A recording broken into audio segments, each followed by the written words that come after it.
안녕하세요. 부캐부캐입니다. 오늘은 강정규 동의대 부동산대학원 원장님 모시고 2021년 부산 부동산 시장 전망하겠습니다.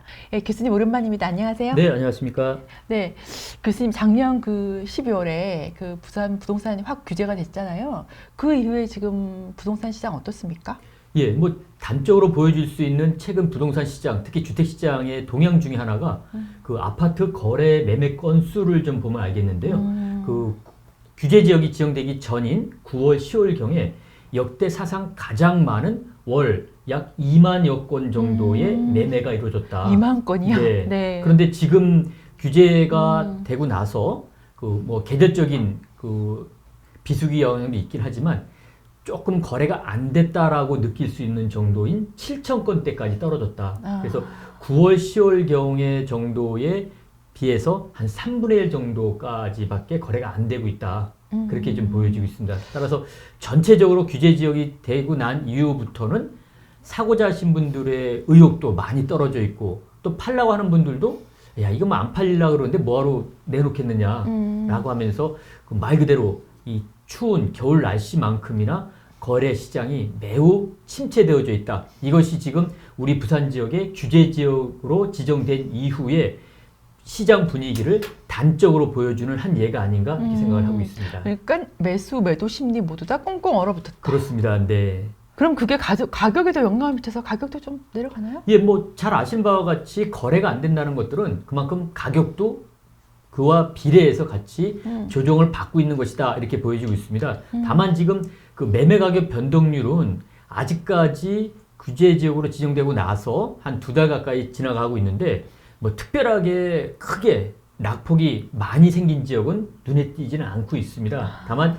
상승폭이 매우 둔화가 돼서 거의 거래가 없다 보니까는 가격이 올라가지 않는 형태의 가격 동향이라고 보시면 되겠습니다.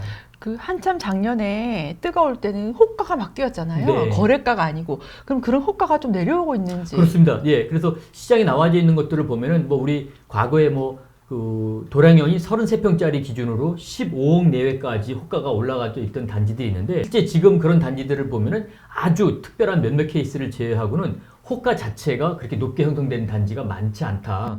또 이 호가 자체가 높게 형성되어 있지 않다라고 하는 것들은 결국은 실제 조금 그 잘 안 팔리니까는 좀 가격을 낮추자라고 하는 것들도 좀 반영을 하고 있다. 따라서 전체적으로 규제 지역에 대한 효과가 일단 거래량 그리고 가격 상승률이 뭐 마이너스로 떨어지지 않았지만 매우 둔화되어져 있다라고 하는 것들이 뭐 어떤 일정 정도의 시장 규제에 대한 영향이 아니겠는가 이렇게 생각을 하고 있습니다. 네. 그리고 당분간은 이렇게 가지 않을까요?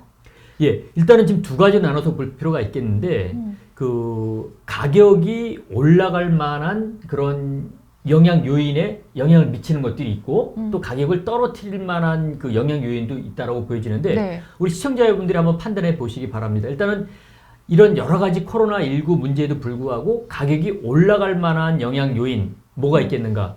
뭐 제일 중요한 것 중에 하나가 돈이 너무 많다는 거죠. 뭐 네, 예. 네. 그리고 이자가 싸다라고 저금리. 하는 것들이 제일 지금 그 가격을 올릴 만한 큰 요인 중에 하나라고 보여지고 있고요. 또 이 코로나 문제에 대한 끝이 어느 정도 보이면은 다시 경기가 회복될 수 있다라고 하는 것이 가격을 올라가는 측면에서 봤을 때의 긍정적 요인 두 번째라고 볼 수 있을 것 같습니다. 네. 따라서 좀 가격이 올라갈 만한 영향 요인은 두 가지. 돈이 많다. 그리고 코로나19 문제가 해결되면서 경기가 회복될 것이다라는 기대감이 커지고 있다라고 하는 것이 가격을 올릴 만한 긍정적인 영향 요인이라고 보시면 되겠고요. 네. 반대로 부정적인 영향 요인, 아니야 좀 가격이 떨어질 것이야라고 느낄 만한 그러한 그 부정적인 영향 요인에는 첫 번째, 작년에 7월 10일 날 발표된 규제 대책 중에서 세금이 너무 강화된 대책이 올해부터 시행이 됩니다. 그래서 여러 차례 말씀을 드렸지만 7월 달에 재산세, 9월 달에 재산세, 그리고 12월 달에 종합부동산세, 그리고 즉각적으로 시행이 올해부터 될 양도소득세. 너무 많거든요. 그래서 일단 세금에 대한 부담이 커지기 때문에 뭐 팔아야 할 분도 있지만 더 사면 안 되겠다라고 느끼신 분들이 계셔서 이 규제 정책으로 인한 수요 감소가 가격을 떨어뜨릴 만한 부정적 영향 요인의 첫 번째라고 꼽을 수 있을 것 같습니다. 그 다음에 두 번째로서는 뭐 이 규제 정책 말고도 새로운 장관이 되시고 나서 역시 규제 정책을 일관되게 끌고 나갈 수 있을 것이다 라고 하는 것들. 세 번째는 올해 안에 우리 지역의 규제로 재지정됐거나 추가 지정된 지역의 규제 지역 지정이 해제되겠는가? 그렇지 않다라고 보거든요. 예, 거기에다가 지금 그 급격하게 우리 지역의 시장이 양극화되면서 올라갈 만한 지역에 너무 급격히 올라가다 보니까는 무주택자분들이 결국은 집을 사줘야 되는데 그 무주택자분들이 집을 사기까지는 소위 말하는 넘사벽이다. 그래서 그분들의 수요까지 줄어들 상태이다 보니까는 이렇게 부정적인, 즉 가격이 올라가지 않거나 떨어질 만한 데에 영향을 미칠 요인도 많다. 우리 시청자분들은 그 두 가지 올라갈 만한 요인, 떨어질 만한 요인을 가지고 어느 쪽에 비중을 크게 두느냐에 따라서 가격이 올라갈 것이냐 떨어질 것이냐에 대한 좀 그 예측을 해 보시는 것이 좋다. 이렇게 보여지고 있는데 제 개인적인 생각으로는 제가 지금 운영하고 있는 동의대 부자학과 TV에서도 이 시장 전망치를 이야기하면서 말씀을 드렸는데 단적으로 올라갈 것이다, 떨어질 것이다 라고 하는 것으로 예측하면 안 된다. 앞서 올라갈 만한 요인, 떨어질 만한 요인을 말씀을 드렸지만 그 영향 요인에도 불구하고 올라갈 지역은 계속 올라간다. 그리고 떨어진 지역은 그 영향 요인, 긍정적 요인이 아무리 많다 하더라도 떨어질 지역은 떨어진다. 올라갈 거냐, 떨어질 거냐 이렇게 얘기하면 안 된다. 그래서 결국은 또 다시 말씀드리지만 삼극하다. 올라가는 것은 어떠한 부정적인 영향 요인에도 올라간다. 그리고 대부분의 지역은 긍정적인 영향이 있어도 안 올라간다. 그렇게 판단해 보시는 것이 좋지 않겠나. 그래서 올해 시장 전망은 뭐 간단하게 말씀드리면 오를 것은 계속 올라간다. 하지만 상당수의 대부분의 지역은 지난해보다 상승폭이 매우 둔화가 될 것이다. 그리고 거래는 극심하게 안 될 것이다. 이렇게 그 예측을 개인적으로 해보고 싶습니다. 교수님이 방금 그 삼국화 얘기를 하셨는데요. 저희 이 채널에 나와서 강의하신 부분이 있습니다. 그래서 다시 한번 그걸 자세히 보시면 될 것 같고요.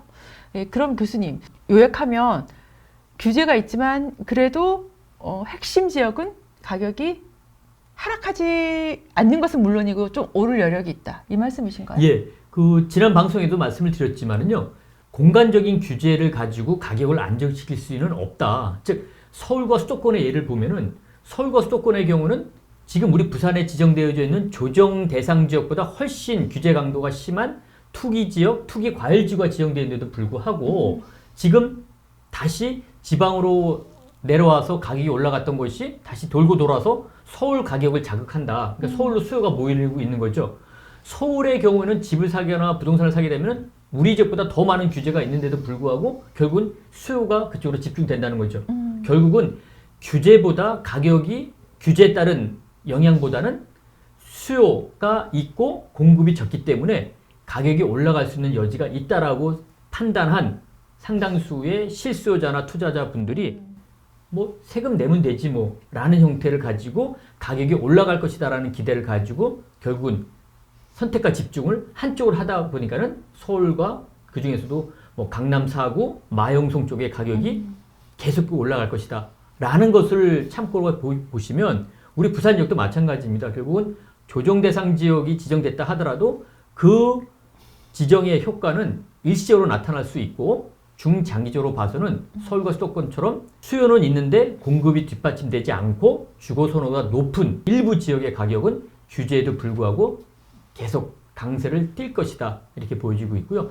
대부분의 지역에서는 오히려 가격이 좀 안정되는 그런 모습을 띠지 않겠나 생각을 하고 있습니다.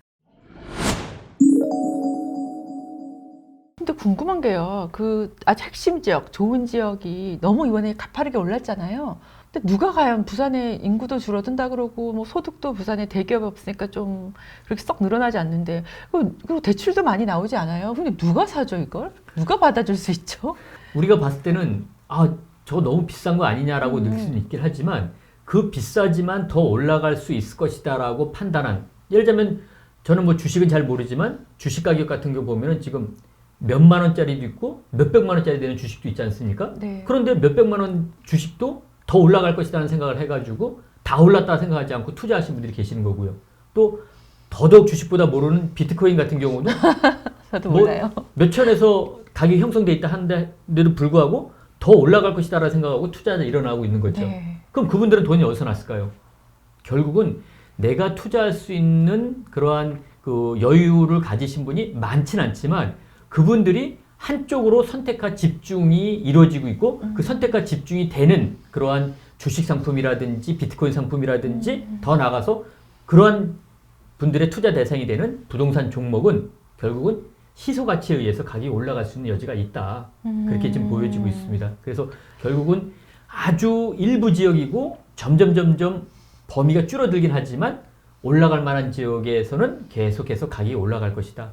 다 올라간다는 이야기가 아니라 아주 국지적으로 일부 지역에서의 가격 강세는 여전히 나타날 수 있고 또다시 말씀드리지만 대부분의 지역에서는 규제 지역인 효과가 아니라 우리 지역의 경제 체력이 뒷받침되지 않는 상태에서 가격이 올라갈 만한 요인을 갖추지 못한 지역의 경우에는 수요가 뒷받침되지 않기 때문에 가격이 매우 안정 또는 크게 하락할 수 있는 여지도 있다라고 판단이 들고 있습니다. 네, 말씀하신 대로 규제가 부산 대부분에 되고 또 안 된 지역도 있고 네. 외곽 지역도 있고 양산이라든지 김해라든지 그 부산 인근의 시도 있잖아요. 여기에 풍선 효과가 있는지 그리고 그 풍선 효과에 대해서 어떻게 보시는지도 궁금해요. 예, 지금 실제 우리 지방 지역의 경우는 풍선 효과가 나타나고 있었다. 그리고 또 이번에 우리 인근 지역에서 지정된 지역들을 보면은 울산의 남구 지역이라든지 창원의 성산구, 의창구 그리고 우리 부산에 뭐 여러 차례 말씀드려서 알겠지만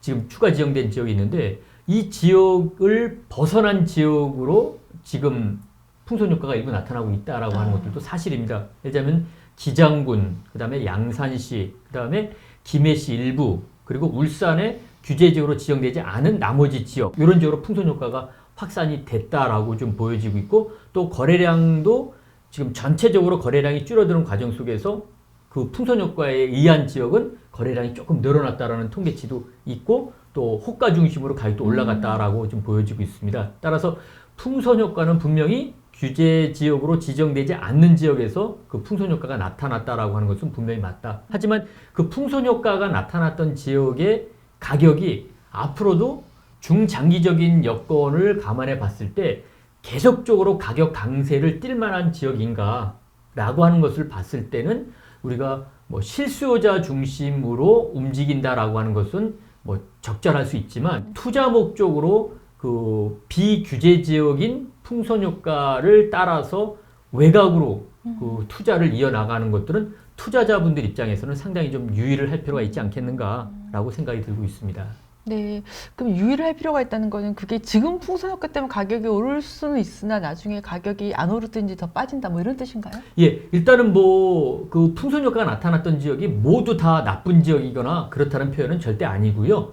우리가 살아가기에는 충분한 주거 여건을 갖춘 지역이다라고 좀 보여지고 있습니다. 따라서 실수요자분들 입장에서는 얼마든지 고려해 볼 수 있는 지역이긴 하지만 지금 다주택자에 대한 규제가 많아지는 상태에서 흔히 대부분의 투자자들은 똘똘한 한 채라는 말을 자꾸 되새기면서 똘똘한 지역이 어디냐, 그 똘똘한 한 채를 가지고 자꾸 그 투자의 대상으로 삼으려고 하는 목적인데 단순하게 투자를 하신다고 하신 분들이 그 풍선 효과를 고려해서 외곽 지역에 비규제 지역으로 여러 채의 주택을 가지려고 하는 것들은 지금 통상적인 똘똘한 한 채를 가지려고 하신 분들과 좀 투자적인 방식 측면에서 좀 배치가 되는 것이 아닌가라는 측면에 좀 우려를 하고 있는 것들이고요.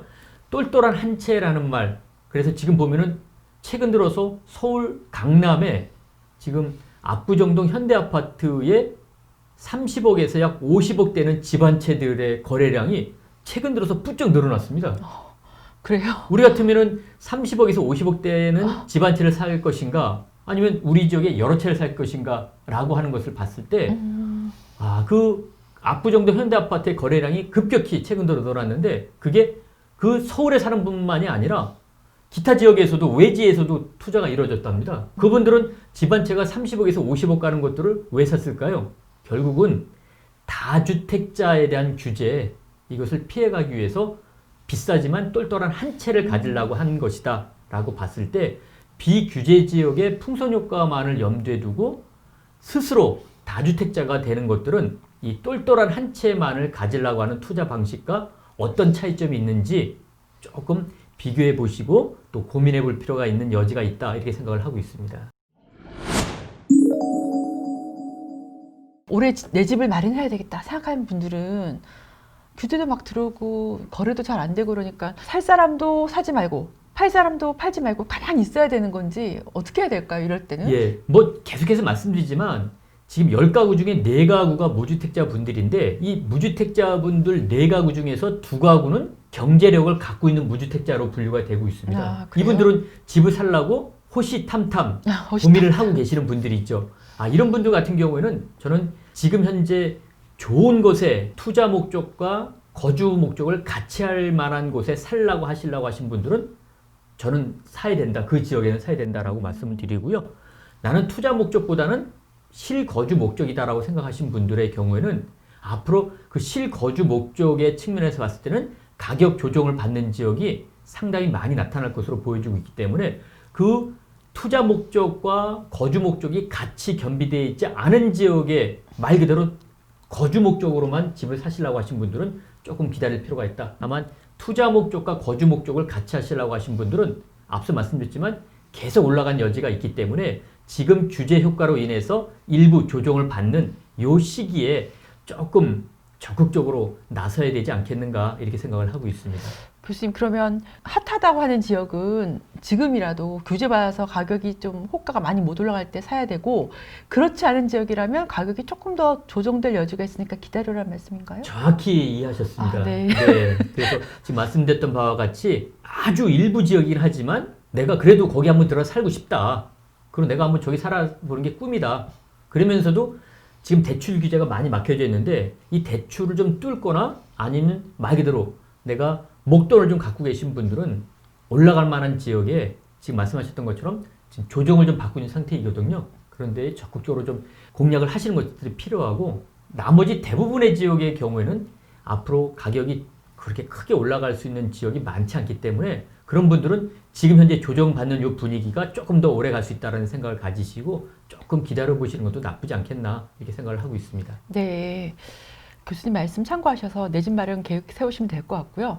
그다음에 이제 우리 사회 초년생 뭐 신혼부부들 또 청약 기다리시는 분들 올해 좀 큼직큼직한 청약들이 있잖아요. 청약은 어떻게 열심히 해야 될까요? 예, 올해 뭐 말씀 안 드려도 정말 청약 시장을 이끌어갈 만한 이 지금 조정 분위기 속에서도 청약 시장을 이끌어갈 만한 말 그대로 뭐 수백 대 1의 경쟁률이 나올 만한 단지들이 올해 이제 우리 무주택자분들의 가슴을 상당히 좀 설레게 할 만한 그런 단지들이 몇 개 있다는 것은 알고 계실 겁니다.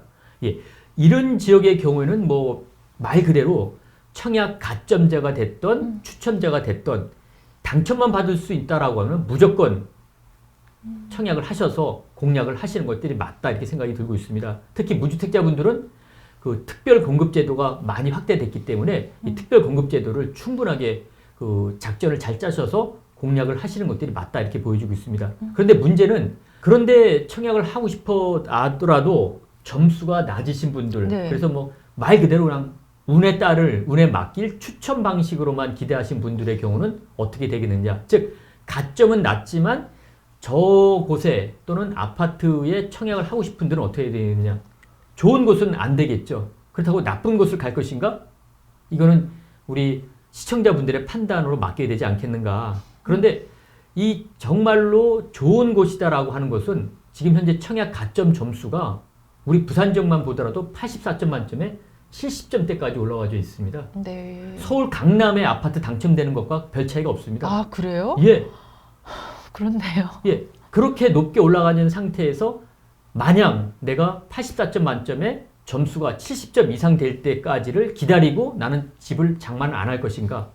물론 그렇게 하신 분들도 계시긴 합니다. 하지만 내가 빨리 새 아파트에 당첨받아서 내 집에 들어가고 살고 싶다라고 하신 분들은 그 청약 점수가 70점대까지 올라가서 기다리려고 하면은 정말 여러 가지로 힘드실 수가 있거든요. 그런 분들의 경우에는 청약 점수가 좀 낮고 경쟁률이 상당히 좀 떨어지고 있는 지역이라 하더라도 내 집 마련 차원에서는 적극적으로 공약을 해야 된다. 왜?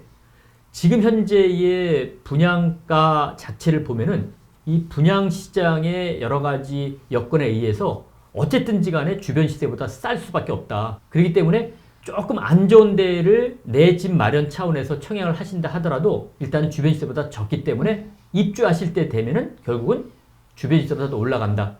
더 쉽게 말씀드리면 프리미엄이 붙을 수 있는 여지가 상당히 많다. 이렇게 보여지고 있습니다. 따라서 정말 좋은 데를 오래 기다릴 것인가 아니면 내 집 마련 차원에서 조금 내가 살기 편한 곳에서 지금의 내 점수 가지고 청약을 할 것인가에 대한 것들은 우리 시청자분들의 판단을 맡기더라도 어느 곳을 하더라도 일단은 분양가가 주변 시세보다 싸다. 그래서 결국은 지금 분양 받아놓으면은 안 좋은 곳이라 하더라도 3년 후에 입주할 때는 프리미엄이 또는 주변 시세보다 가격이 월등하게 올라와 줄 수 있는 여지가 있다. 그 이유는 뭐라고요? 분양가를 사실상 규제하고 있기 때문에 주변 시세보다 싸게 분양을 하는 시장 여건이 만들어져 있다. 그래서 무주택자분들의 경우는 올해 적극적으로 청약에 좋은 단지든 아니면 조금 경쟁률이 떨어지고 주거 여건이 안 좋은 단지든지 간에 내 집 마련 차원에서는 좀 적극적으로 나서셔야 할 필요가 있지 않나 생각을 하고 있습니다. 교수님 저번에 나오셨을 때 또 재건축, 재개발에 관심을 가져보시라라고 강력하게 말씀해 주셨어요. 그게 아직도 유효한가요?